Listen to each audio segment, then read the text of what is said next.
Oi, Isabela. Oi, Isabela. Já vou abrir, só um minutinho. Ele passou a infância no circo, foi professor de educação física e hoje é uma das figuras mais conhecidas de Santa Catarina. Eu converso hoje com o jornalista Mário Mota. O Palavra Aberta já está no ar. Olá. Tudo bom? Que bom vê-la. Obrigada, com licença.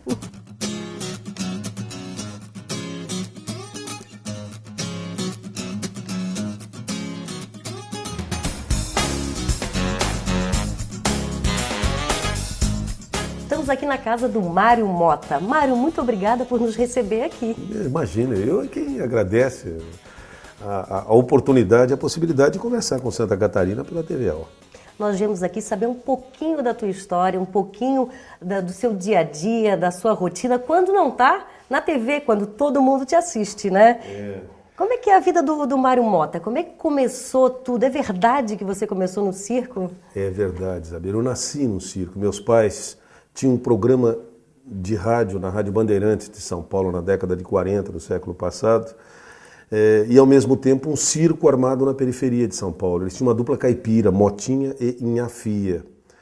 E quando eu nasci, eles pediram demissão da Bandeirantes, porque aconselhados pelo médico, eu nasci muito doente, São Paulo tinha um clima muito frio, muito úmido, vão para o interior. E eles pediram demissão para o seu João Saad, da Rádio Bandeirantes na época, e fomos para o interior com o circo. Eu fui criado viajando em circo, até os 14 para 15 anos.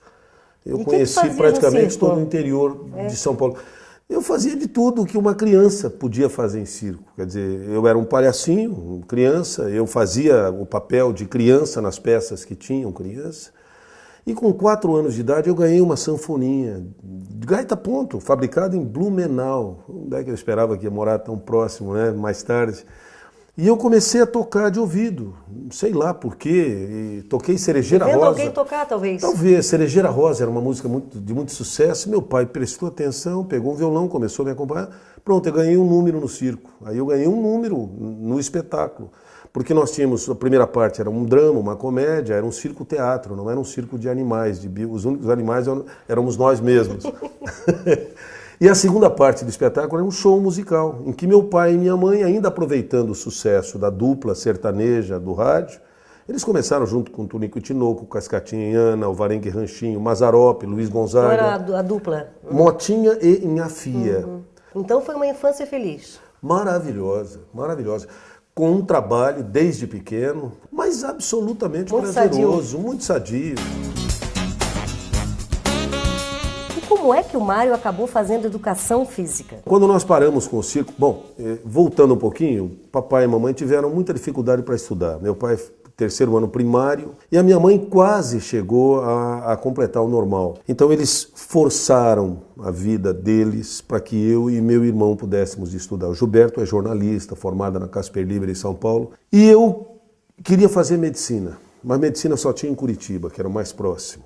E eu procurei na cidade a faculdade que mais se aproximasse de medicina e era educação física na primeira turma. E como você veio parar em Santa Catarina? Eu vim para Santa Catarina, embora eu estivesse muito bem em Tupã, eu trabalhava em rádio, tinha uma coluna no jornal local.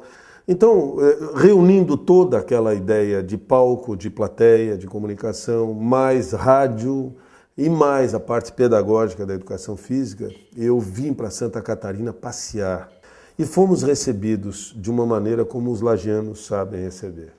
E eu já trazia de lá 10 anos de rádio, praticamente. 10 anos de experiência. De experiência. 2 ou 3 anos de formado em educação física, inclusive lecionando em universidade. Uma bagagem de 15 anos de circo. Quer dizer,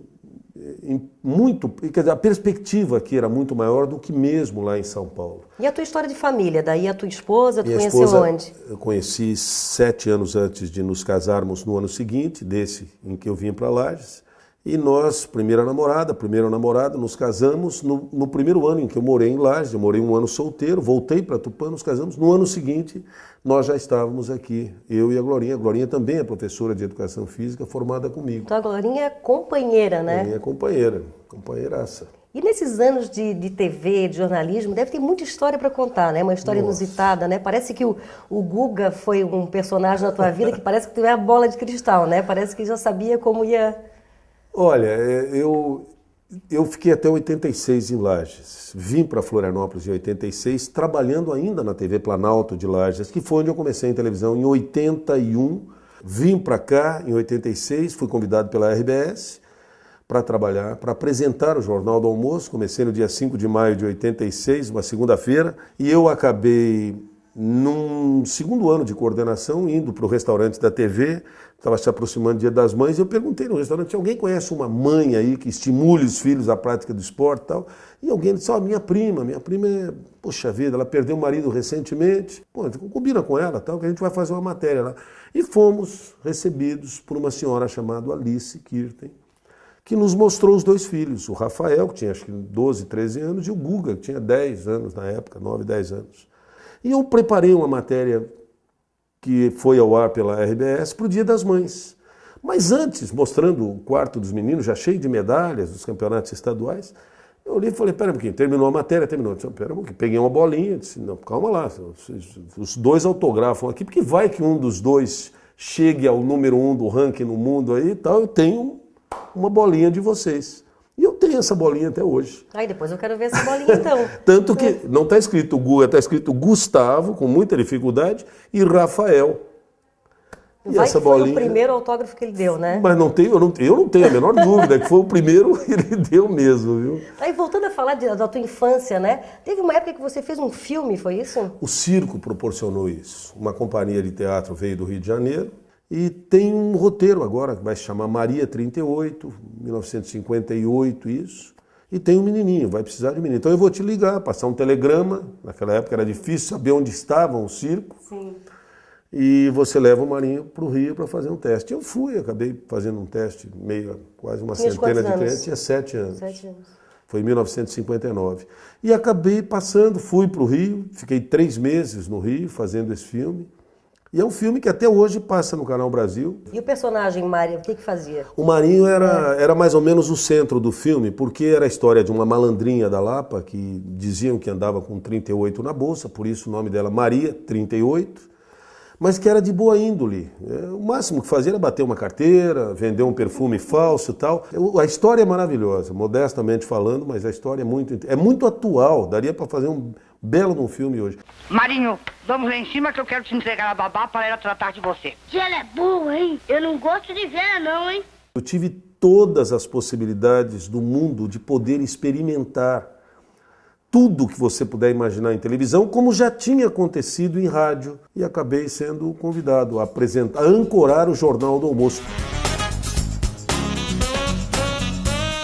Mas foi maravilhoso. Tivemos um projeto chamado Jornal do Almoço na Praça, logo em seguida. Eu quero crer que esse projeto tenha uma importância fundamental para a integração do Estado de Santa Catarina. Independente de ser RBS, de ser Jornal do Almoço, eu ainda pude perceber como Santa Catarina era e é grande, forte, maravilhosa, e como seu povo também, se espelhando naquilo que via, também se sentia cada vez mais orgulhoso de ser catarinense, um orgulho positivo. Para que possamos levar esta maravilha desse cenário para todo o estado de Santa Catarina. E essa tua gaita aqui, esse é teu xodó? Essa aqui é minha, ó.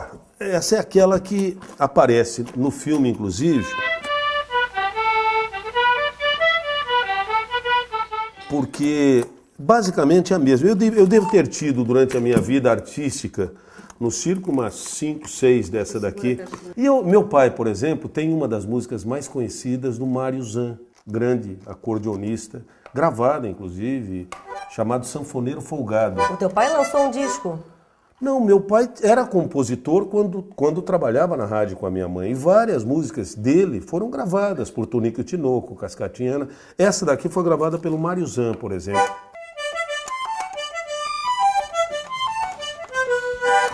Ah, que delícia!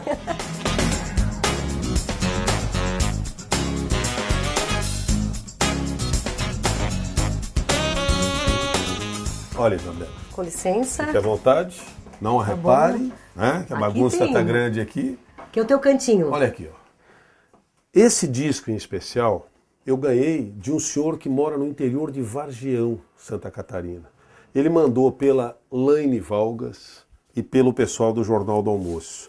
Ó, recordando Cascatinha em Ana, Autoria Mário Pinto da Mota, Motinha. Teu pai. Meu pai. Essa música aí é essa daqui, ó. Foi uma guarana que foi um sucesso muito grande do Cascatinha. Te recordando por esse mundo além, a saudade aumenta, a tristeza também.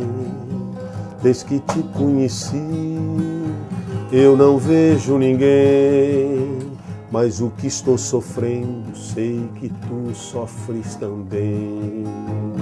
Teu amor sincero, teu olhar e teu carinho, para sempre quero como luz em meu caminho.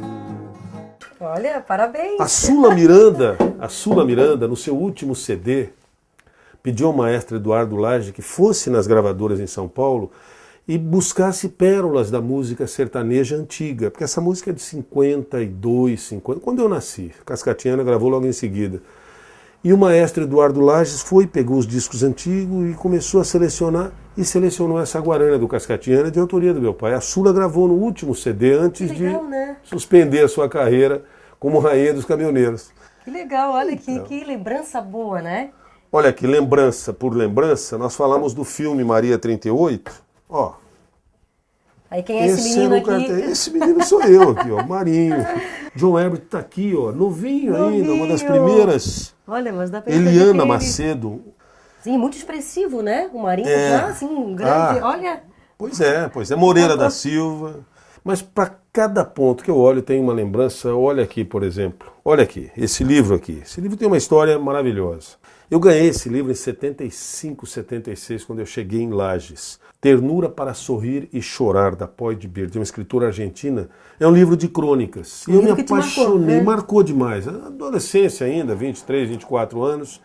E eu acabei emprestando o livro e sumiu. E eu, mais ou menos uns 30 e poucos anos, eu procurei em todos os sebos que você puder imaginar. Não desistiu? Não desisti e não encontrei. No ano de 2006, agora, 2008 agora, 20 de junho, eu fui a Blumenau, apresentaram o baile de gala da Neuzinha Mansky. Em um sebo, na frente do hotel, eu entrei e encontrei o livro. Não acredito. Que história fantástica. Encontrei o meu livro. O teu livro. Tá aqui, ó. Essa era uma marca Esta é a prova. Esta é uma marca que eu fazia no livro. Nos seus livros. Lá de 75. Esse livro foi meu em 75, andou não sei por onde, e eu fui reencontrá-lo em Blumenau no dia 28 de junho de 2000. Imagina o momento, né? Quando abriu o livro e falou, além de encontrar... Eu queria um livro desse. Já encontrou o teu livro. E encontrei o meu livro. Que história fantástica, né? Então eu tenho que agradecer. E eu quero ver aquela bolinha do Guga que você falou também, aqui, que estava ó, por aqui. Pro meio da... Aqui, olha aqui. Aquela história da bolinha. Essa bolinha, tá vendo aí? Ó? Gustavo, ó. E Rafael. Que era o Rafael, né? Que é o Rafael, mas que era o jogador número 1 do seu nível. Isso. O Guga já era número 2 da idade dele, mas estava se aproximando. E eu brinquei, eu disse, não, então assinem os dois aqui, porque vai que um dos dois chega número 1 do ranking do Mundial, aí pronto. Olha só. E eu contei pro Guga e mostrei a bolinha, e ele me mandou uma. Então agora você vai ter uma do número 1 do mundo mesmo, pronto. Autografada com o Guga. Mas ele me cobra essa bolinha para colocar lá no museu, né? E quando é que vai ceder? Ah, vai demorar um pouquinho, mas vou te entregar, viu, Guga? Fica tranquilo, ó. Gustavo, 10 anos de idade. Eu tô vendo que o Mário tem uma luz, né? Algumas coisas assim, algumas histórias na vida são fantásticas, né? Eu fiz uma matéria na pista da Universidade Federal, também para a área esportiva, com uma menina baixinha, treinava sozinha, não tinha o menor apoio e queria ser corredora. E eu fui entrevistá-la. Na verdade, eu fui fazer uma entrevista com a Silvana Pereira. E fiz um paralelo entre a Silvana e essa menina. Essa menina chama-se Márcia Narlock. Foi a primeira vez que ela falou em televisão. Foi a Márcia Narlock, a nossa grande maratonista. Quando chegar perto, né? Ô Mário, o que tu deixa de mensagem assim para quem quer ter essa história de vida tão fantástica como a tua? Bom, em primeiro lugar é você definir muito bem a tua relação com dois verbos, que é o ter e o ser. Você pode ter, mas não se preocupe mais do que ser. O respeito é uma palavra que meu pai colocava até acima do amor. Respeito. Eu acho que é fundamental. Se o mundo tivesse um pouco mais de respeito, se as pessoas se respeitassem um pouco mais, certamente o amor vem a partir daí, sabe? A vida é feita justamente... A vida é tão efêmera e tão rápida que quando você olha para trás já é sexta-feira, já é outro ano e mais uma voltinha em torno do sol acaba de ser. É verdade. Olha, muito obrigada, tá? Obrigada por essa oportunidade aqui de nos receber na tua casa. Eu aqui nesse agradeço. teu cantinho. Foi um grande prazer, tá? Tenho Muito muita admiração. obrigado a todos muita vocês admiração também. por ti, tá bom? Obrigadão. Mesmo, viu? Muito obrigado mesmo. Um abraço a todos vocês. Beijão no coração e vamos fazer mais um grande ano aí pela frente. Isso aí.